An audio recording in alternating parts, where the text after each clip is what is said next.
Furnishings for this program provided by Van Tassel's Fireside Furniture and Clock Gallery, 5000 Kilgore, Muncie, Indiana.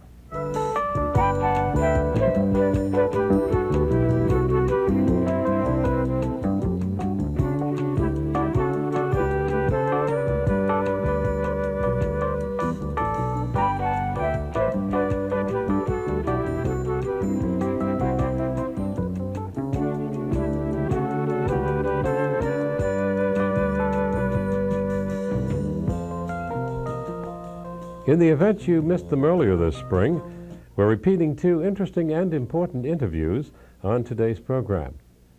Former President Gerald Ford, while speaking on the Ball State campus, had some interesting comments on government, politics, and the international situation.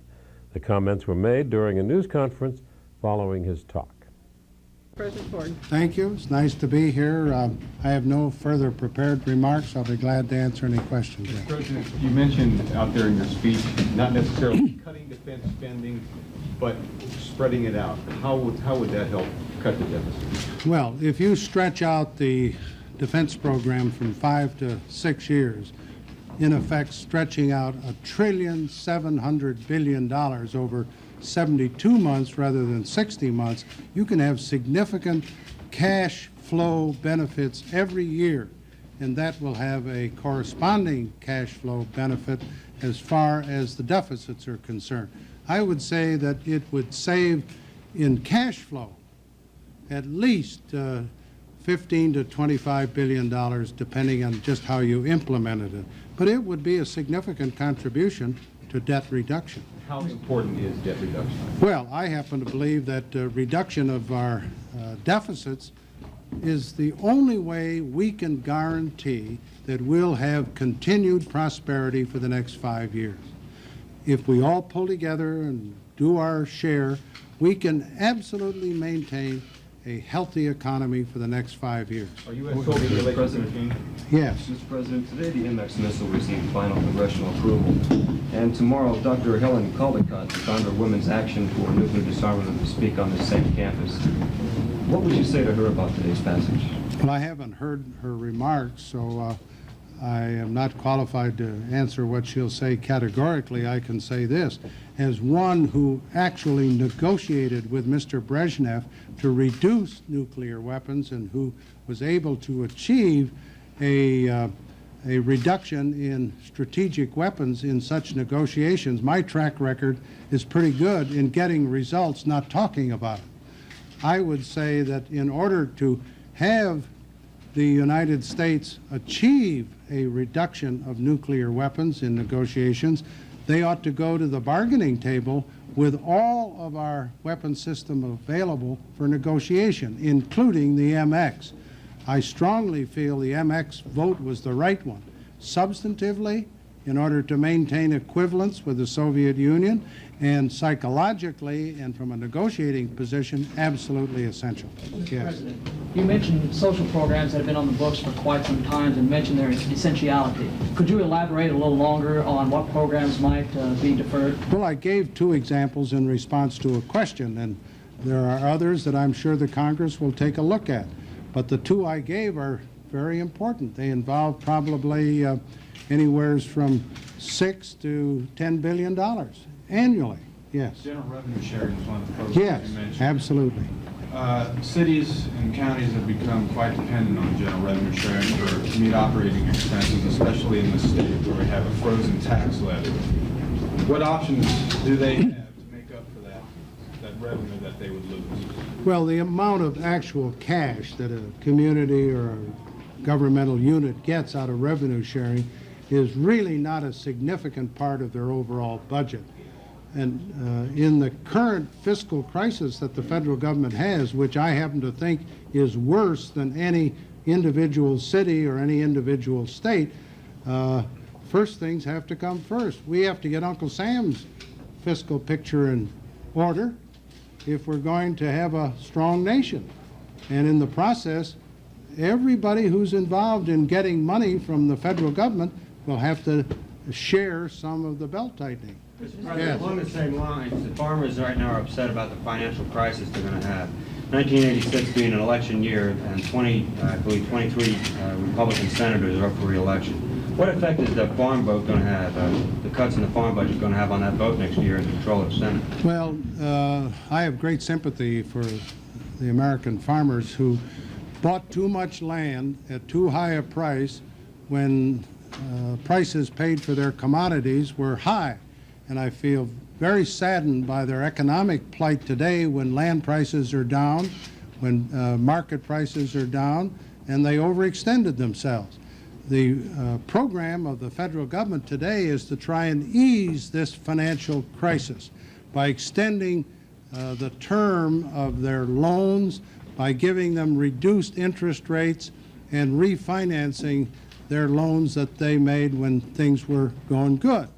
Now, I don't believe we can continue farm price support programs that price our commodities out of the world market. Right today, because of our price support programs, Argentina, Australia, other countries are undercutting us in the foreign markets, and our sales abroad as a result are suffering. We've got to be competitive. We're the most efficient agricultural country in the world, and for us, by artificial price supports, cutting ourselves out of those markets doesn't make sense.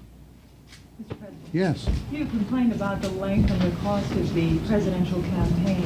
Any thoughts from you on the way in which network television and the major newspapers and wire services have covered the substantive issues of the campaign, especially in the Reagan election? Oh, I think as a whole, the news media, both the written and the electronic press, did a better than average job. On the other hand, I think they picked up a lot of trivia, which really wasn't very substantive as to the views of either Mondale or Reagan.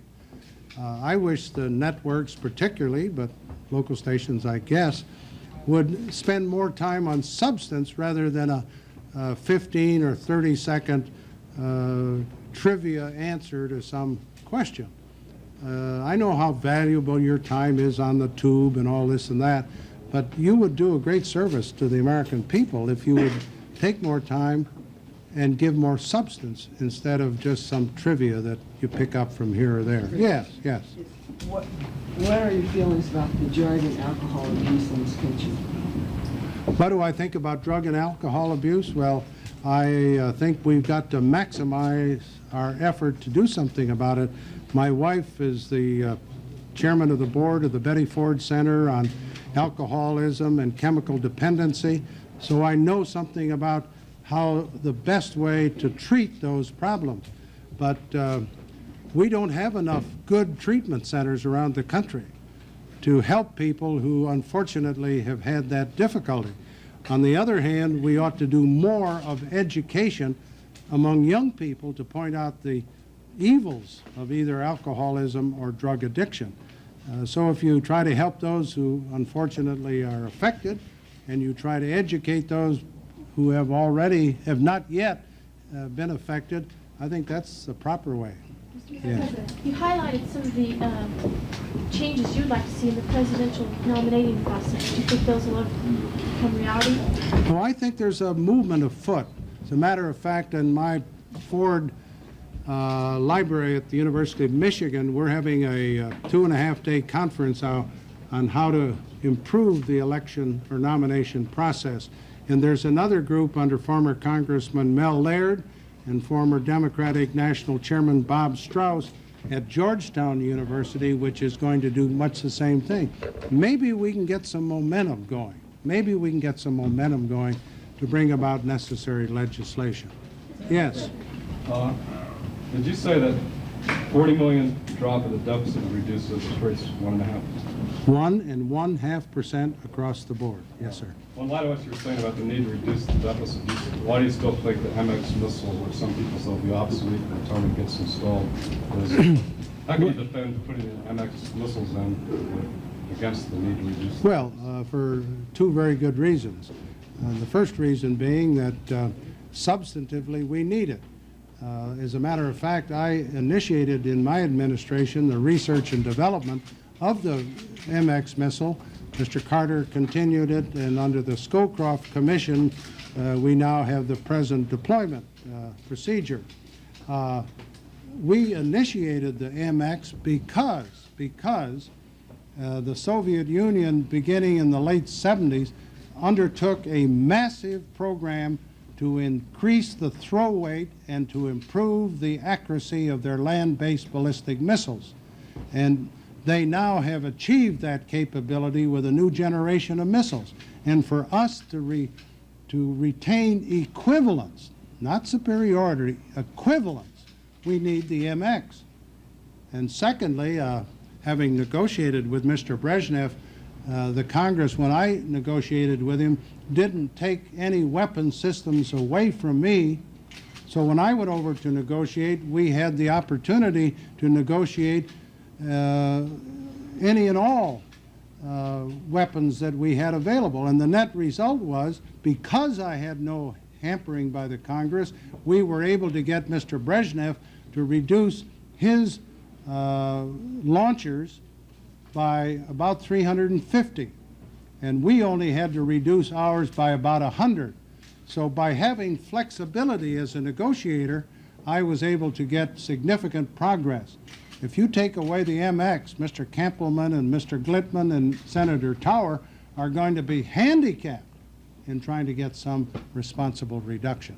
Mr. President. Yes.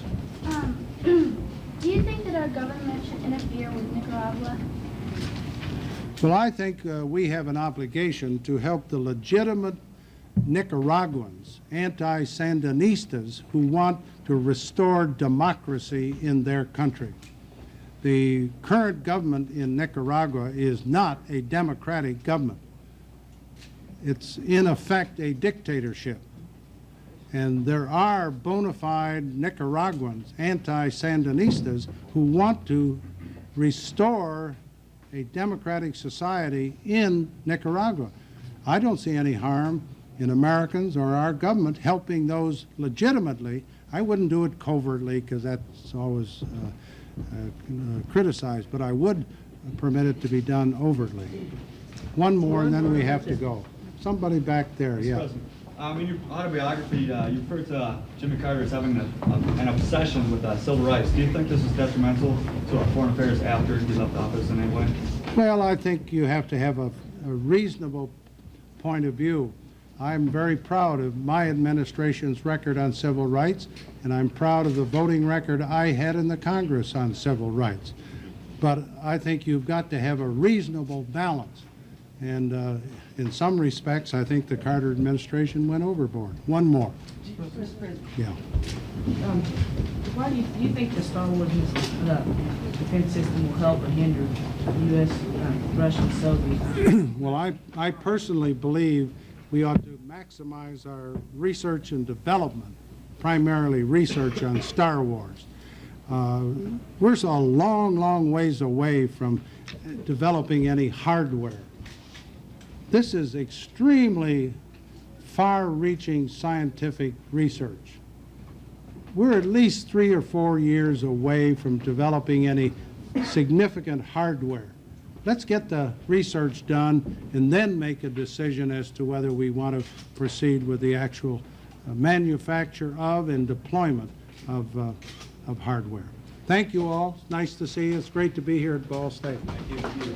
Ann King Reynolds, former professor of biology at Ball State University and now chancellor of the nation's largest system of 4-year and graduate-level higher education institutions, the California State University. Dr. Reynolds received an honorary Doctor of Science degree at May commencement ceremonies. At that time, she talked to us about the problems facing higher education and student protests against apartheid in South Africa. Dr. Reynolds, what do you see as the pluses and minuses for higher education in the near future? There are a lot of pluses if one wants them to be pluses. For us in California, and we view it as a plus, is the growing minority population with the special challenges and yet the cultural enrichment that presents. In California, and of course this is a bit of a harbinger for the rest of the nation, Nearly 1/4 of all K through 12 students now are Hispanic. They have traditionally not gone on in higher education. We really feel that it is critical. We're at a critical point where we must change that and make higher education accessible for that group as well. Another one of the very exciting, positive things is just as Ball State emerged from being a normal school, an institution concentrating on teacher education, once again, the nation needs teachers in a lot of locations. Our teaching enrollments have dropped off, so we're faced once again with being very excited about getting young people back into teaching once more. You have a shortage of teachers in California? We estimate that by 1990 we'll need over 100,000 new teachers in the state of California. How would you motivate minorities to enter higher education?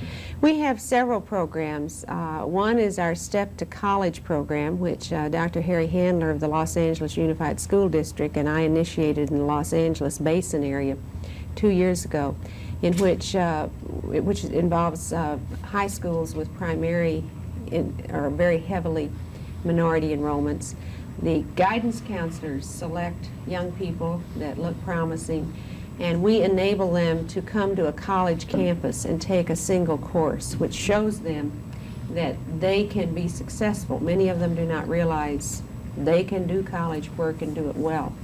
Other things are summer bridge programs where we have interested, vigorous young people, young faculty, meeting with prospective college students. Then efforts of having our people, our counselors out in the public schools, even now at the level of the junior highs, to interest students in what college could give to them and bring to them. Those are some of the pluses. How about minuses? Well, the total reliance, really, of most of higher education on state funding. Our support now in California is much improved. We have Governor Deukmejian, whose top priority has been education since coming into office 2.5 years ago. And the state's revenues are better. But it's very, very hard on a great university, and Ball State is a great university, when state revenues aren't good and there's a sudden drop in funding. Higher education institutions need constant, steady funding that is based on their real needs. And it's been a great hardship nationwide to have great universities have sudden cuts in funding because of state financial exigencies. This is what's going to happen. Dr. Clark Kerr, President Emeritus of the University of California, at the March Governors Conference, mentioned the fact that universities and colleges are going to be more reliant on states for their dollars. What kind of a difference do you think? What are we talking about in percentage? You talked about a drop in funding. Well, it just depends. It depends on the state, the financial status of the state, the number of young people going on to higher education, and probably, basically, if I can be so bold, the sentiments of the governor's mother. Mothers have a lot of influence on how people feel about education.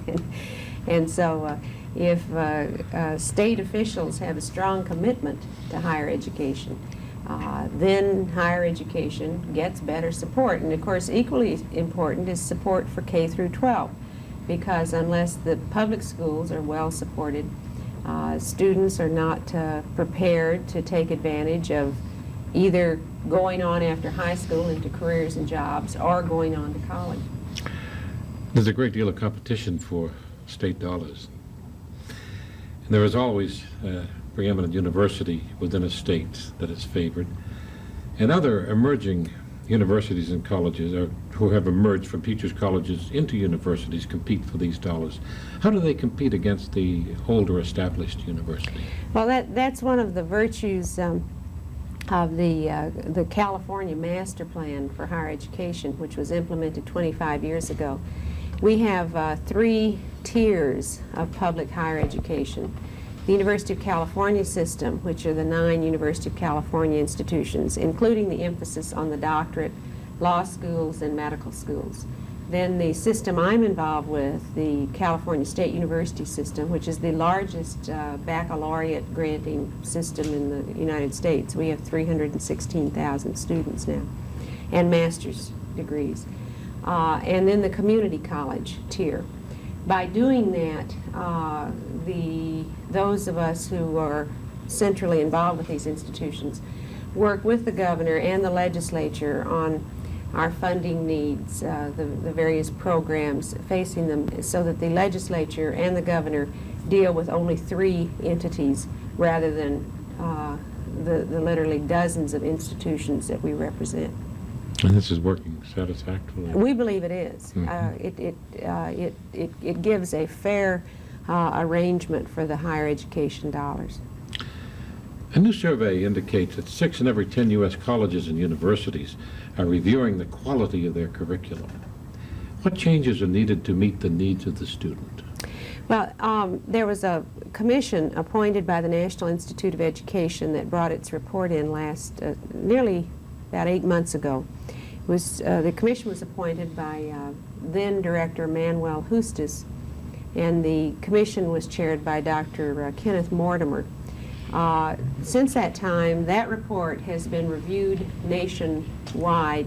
There was a meeting in New England, one in Louisiana, and then just a week ago, we, the California State University, hosted a meeting on this issue for the 20 western states to do just that, discuss the status of the baccalaureate degree, the problems that we face in doing it, how to make sure it's a first-rate quality degree, what level of general education, humanities, liberal arts courses should be taught. From the tenor of that meeting and the anxiety of people, the soul searching, I think it's very clear that there are changes afoot in higher education. Many of us have gone through a very hard look at our general education or liberal arts underpinning. We just at our Board of Trustees meeting, which was day before yesterday, put forth some very stringent tightening up and changes in our teacher education curriculum to make it a more demanding, more rigorous procedure that we believe will produce teachers that are better prepared to be in the classroom. There are a lot of these kinds of efforts afoot. Pressure is being brought to bear by protesting students and faculty on some universities to divest themselves of economic interest in companies doing business with the Republic of South Africa because of its apartheid policies. How should universities deal with the protest and the protesters? If you're asking personal philosophy, if the protesters are your own students and they have an honest intellectual issue, I believe you should embrace them and love them to death, because students are wonderful and they are questioning and they are concerned. If the students are not students, they are interested standers-by, and they are damaging property or putting other innocent individuals or themselves at risk of bodily harm, then I think one has to be much more stringent in controlling such situations. And I think that's the policy we've adhered to and the policy that the University of California has adhered to. The South African issue, I believe, is an appropriate one for students to be concerned about. It's evoked a great deal of discussion on campuses. We're hoping that what it has caused is for students to become greatly involved in soul searching on this issue, along with interested faculty.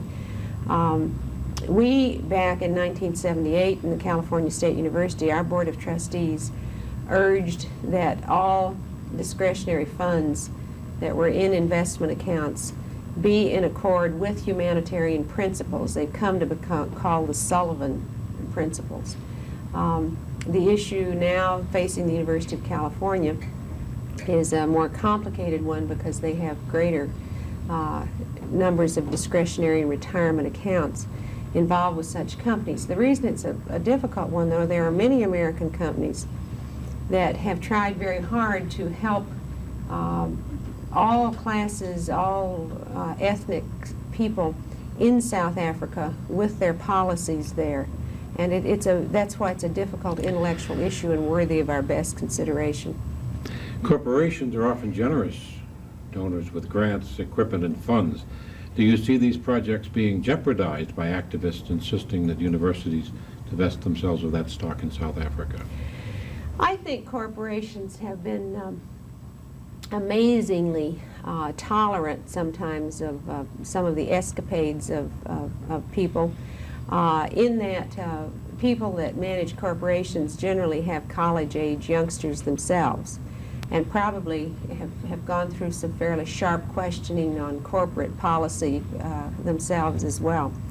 In addition, we and all of higher education work very closely with corporations now on trying to graduate well-prepared engineers, well-prepared MBAs, or well-prepared accountants, or people in the humanities are having increasing job opportunities with industry. So I do not see that issue being jeopardized. My perception is that corporations are just as concerned, most of them, about good, appropriate humanitarian policies. I think the nation has, I think that has evolved in the last 20 years, and I like to think that higher education institutions and our students help bring that about.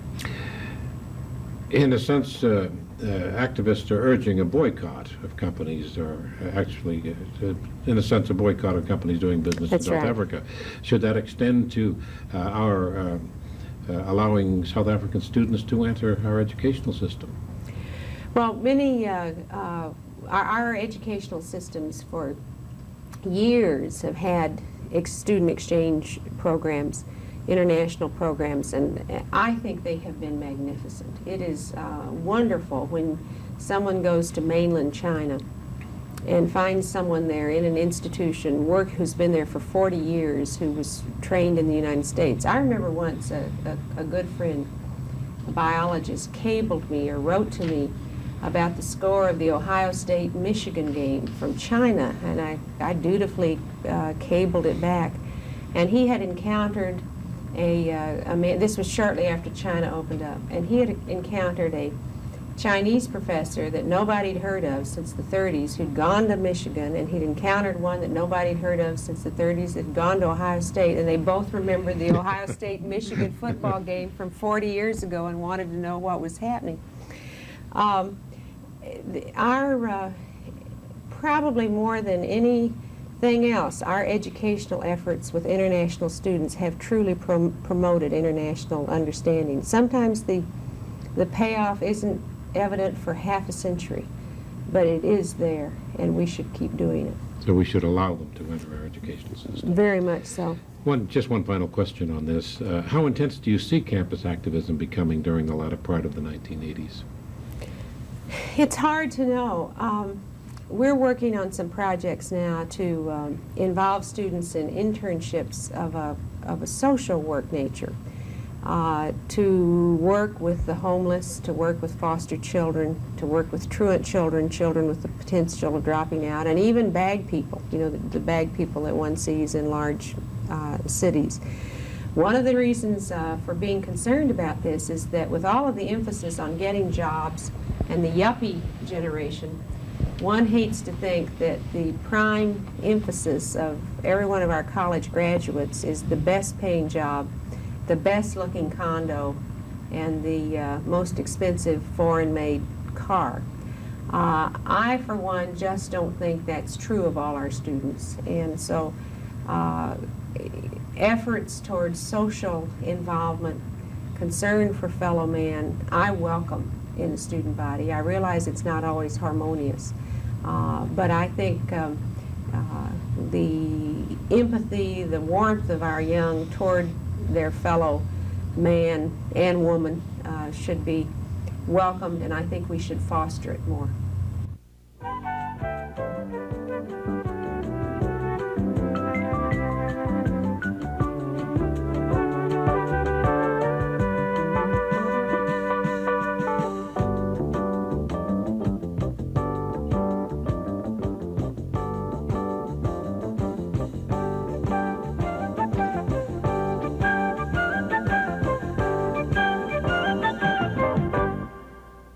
Furnishings for this program provided by Van Tassel's Fireside Furniture and Clock Gallery, 5000 Kilgore, Muncie, Indiana.